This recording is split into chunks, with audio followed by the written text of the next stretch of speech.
More than two-thirds of Americans have cell phones, but there's long been a question: does heavy cell phone use hurt human health? Lindsay Davis reports on a major new study which for the first time shows cell phones do seem to have some mysterious effect on the brain. Some are calling the study a landmark event in our understanding of how cell phones affect the human body. 47 participants had cell phones placed on their left and right ears. One cell phone was activated but muted, the other was turned off. After 50 minutes, the researchers took PET scans of the subjects. Look at what they found. The image on the left shows what happened when the cell phone was turned on. The most active areas are in red. Notice the upper right part of the brain. That's the area closest to the antenna. Compare that with this image on the right of the same subject when they had their cell phones turned off.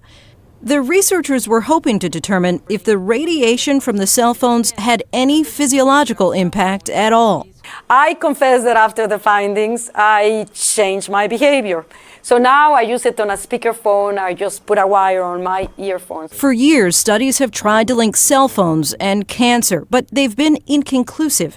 Experts say this new study offers perhaps the first real step in the search for an answer. This is a study that is interesting and will almost certainly provoke additional studies. We have a responsibility to investigate whether there are or there are not long-lasting consequences from repeated stimulation after 5 or 10 years of cell phone exposure. CTIA, the Wireless Trade Association, told us the leading global health organizations have overwhelmingly indicated that wireless devices are not a public health risk. Still, an editorial accompanying the study said that the findings warrant further investigation. And it sure gets your attention. Yes. Thank you, Lindsay.